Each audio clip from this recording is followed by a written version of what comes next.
Welcome to Rambam in Depth. Today we're going to discuss the Rambam's discussion of the Isur of Techumin, going outside the Tchum Shabbos for Yom Kippur and for Yom Tov.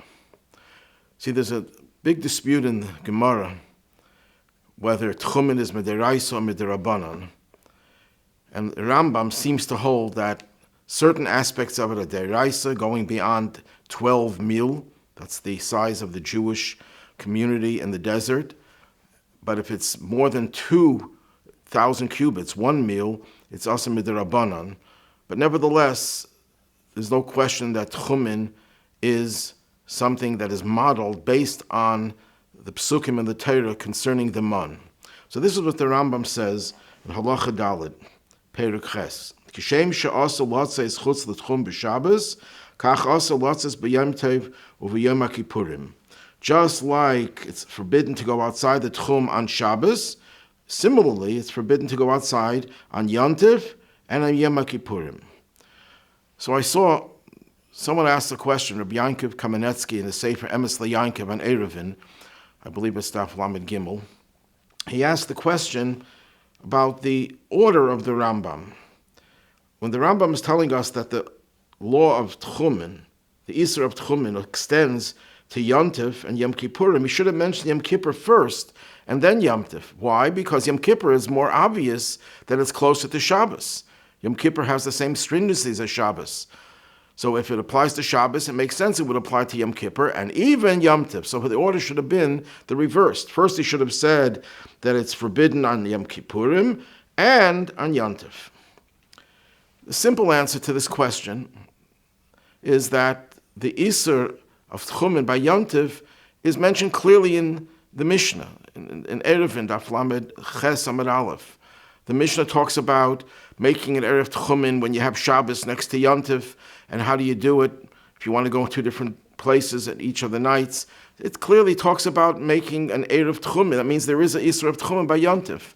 It's not clear from the Shas, any place explicitly, certainly, that it also applies to Yom Kippur. We do have a Mishnah in Yuma, the Samach Zayim, which talks about the Ish Iti, the one who would carry the Ksar L'Azazel, that he would have to go alone because it was more than a Tchum Shabbos. So you see that Tchum Shabbos is forbidden on Yom Kippur. But that's not really clearly stated. So the Rambam wants to go by something that's clearly mentioned in the Gemara, in the Mishnah, in the Gemara, and by extension, it also applies to Yom Kippur. But I'd like to give a different answer. We find a similar pattern of the order reversed in regard to the idea of the mun, because we know that the mun and Techumin go together. When they were in the Midbar, they were told that they're going to have a double portion of mun on Friday, and therefore they shouldn't go out to the fields to collect the mun on Shabbos. Shu ish tachtav. Everyone stay home, stay put. Al yetze ish mimkaimi. No one should leave his place. Don't go outside of the camp. So that's the whole idea of Techumin revolves around the fact that the mun did not descend on Shabbos. What about did the mun descend on Yom Tov and Yom Kippurim? So Rashi in Chumash quotes a pasuk in the parsha of Man, and he says that pasuk, which tells you that you shouldn't go out on that day, is an extra pasuk. It comes to teach you that likewise on Yom Kippur and Yom Tov, you're not allowed to walk outside the Tchum. And this is based on a Mechilta. But the Mechilta has things a little bit different. The Mechilta says as follows. It quotes the opinion of Rabbi Lazar Hamudai. It says, Lamadnu she'ena yera b'Shabbos. From the Chumash we know it doesn't come down on Shabbos. B'Yom Tov minayin. How do we know about Yom Tov? Talmud Leimer l'yiyah. It will not happen on that day. The mun will not come down. Those are extra words. Teaches you that on Yom Tov as well. B'Yom Kippurim minayin. What about Yom Kippur? Talmud Leimer, the Torah says, Shabbos l'yiyah, that it won't happen on Shabbos. Also words that are redundant, and it comes to include Yom Kippurim. Isn't it interesting here also, in a related topic, the Rebbe Lazar Hamidai in the Mechilta mentions first Yom Tov before Yom Kippurim. Why? So it could be that the Rambam based his order on this Mechilta, because they're talking about related issues. The reason that there's an Isur of Techumin is based on the fact that there was no mun. So if there's no mun on Yom Tov and Yom Kippurim, then there's obviously an Isur Techumin. And since here it reverses the order, he also reverses the order. But the question still is, why does he reverse the order in either of the two places? So I think one can give an answer based on a question about the geder of the Isur Techumin. What does that mean, the geder? What's the basis of this prohibition? Whether it's min HaTorah, whether it's midrabanan, there are two ways of learning. The Kehilas Yankov and Eiruvin presents these two different options, and he says that this is what various Rishonim argue about. What are the two options? On one hand, you could say it's an extension of the Torah's prohibition against doing malacha. The Torah tells us we're not allowed to do malacha, 39 types of malacha. One of them is haitzah. You're not allowed to carry outside of one domain to another. So by extension, when the Torah included the prohibition of Techumin, or the rabbis did based on the Torah, they took the idea of haitzah to another level. They said not only should you not carry something, you shouldn't carry yourself outside of a certain tchum, outside of a certain boundary. So it's actually an extension of malacha. That's one way of looking at it. Another way of looking at it is that the Torah didn't care about you going out. It wants you to stay put. Shvu ish tachtav. Everyone should sit down and stay placed in your location. Don't leave that location. Why?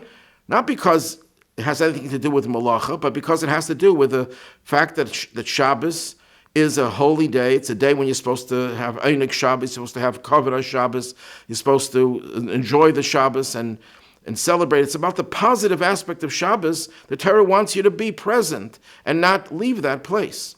The Chassam Sefer in Orach Chaim, Siman Kuf Mem Aleph, I believe, says clearly that it's not malacha. It has nothing to do with malacha.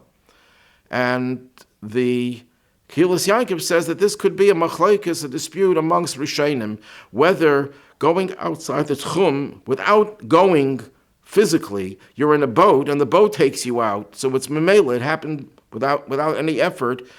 The Rishonim argue as to whether that is still considered to be that you left the tchum Shabbos. What does this machlokes hinge on? If you say it's based on malacha, then it wouldn't apply to being on a boat. You didn't do anything. You were totally passive. But if it's because the Torah wants you to be in your place and not be out of that place, who cares how you got out of that place? You got out b'derech memela automatically, but you're still not where you belong. And that's why it would be subject to the laws of going outside the Tchum Shabbos. So these are the two approaches that are possible. Now, when we look at the din of Yom Tov and Yom Kippur, we could see that Yom Kippur has less of a reason not to go out than Yom Tov. If it's not based on malacha, if it's based on malacha, then obviously Yom Kippur is certainly a time when you're not allowed to do malacha, just like Shabbos. And therefore, if it's an extension of malacha, it would be clear that you wouldn't be allowed to go outside the tchum. But if it's based on shvu, ish tachtav, everyone stay put in their place to get into the spirit, you could say, of Yom Tov, to enjoy the Yom Tov, to be part of the Yom Tov, to celebrate it with your family. Beisaizu ishta, your house represents your wife, your family. Then, of course, Yom Tov has a greater argument for this prohibition of Techumin, that you shouldn't go outside the Tchum, than Yom Kippur. Yes, Yom Kippur also has kavod. You have to have honor for Yom Kippur. There's also an underlying subliminal, you could say, type of simcha in Yom Kippur, but it's not the same thing. There's no meal, there's no being together with a family. So the svara, the logic dictates that Yom Tov will be subject to Isur Techumin more so than Yom Kippur. And that's why he mentions Techumin of Yom Tov before Techumin of Yom Kippur. What about the idea of the man? Why does the Rashi lumps together Yom Tov and Yom Kippur from one verse? What's the verse that Rashi uses? It says, Uvayim Hashvi Shabbos, Shabbos hu, Rashi says, Hamon le'yiyabai, but it's a superfluous verse. So Rashi says, "V'leiba hakosav elu l'rabbis Yom Kippurim v'Yomim Tovim." The Torah is talking about Yom Kippur and Yomim Tovim. The Medrash, Mechilta, quotes Rabbi Elazar Madai, who separates between Yom Tov and Yom Kippur and reverses the order. So the Rabbi explains on the Likutei Sichos, Chelik Lamed Vav, and Pashas B'Shalach, the Rabbi explains that Rashi and the Mechilta are essentially looking at it from different vantage points. Rashi lumps together Yom Kippur and Yomim Tovim. Why? Because according to Rashi, the Geder here, the concept over here is that they are considered Shabbos. So if the Torah says in Shabbos there's a din of Techumin, it extends to any other day that's called Shabbos. Yom Kippur is called Shabbos, obviously, and so are Yom Tovim referred to as Shabbos. But there the order first should be Yom Kippur, then Yom Tovim, because Yom Kippur is closer to the concept of Shabbos than any other Yom Tov. The Medrash, the Mechilta, the Rebbe says, deals with Yom Kippur and Yom Tov on a different level. It's not because they're both Shabbos. It has nothing to do with Shabbos aspect. It has nothing to do with the resting aspect, not doing malacha. It has to do with the idea that these are special days, and therefore, because of their special days, there was no man descending. And one could give the same svara we gave before about Techumin. Since these days are devoted to staying inside within the community, not leaving because the Torah wants you to be there. Why? Because these Yom Tovim are all about simcha. They're about simcha and being present with one's family and so on and so forth. So then there's a difference between Yom Kippur and Yom Tovim. Yom Tovim are much more in that geder of staying in one place to enjoy the Yom Tov. So that's why the Medrash reverses it. And you see how these two things connect, because the man not descending is directly related to the idea of the Isur Techumin. So the Isur Techumin is more relevant to Yomim Tovim than it is to the day of Yom Kippur. So it seems that these two areas are very much related, and it hinges on the dispute, on the question whether Techumin is based on an extension of the malachas of Shabbos, or it's based on the idea of staying settled in one place to enjoy, to get into the whole atmosphere of the Yom Tov.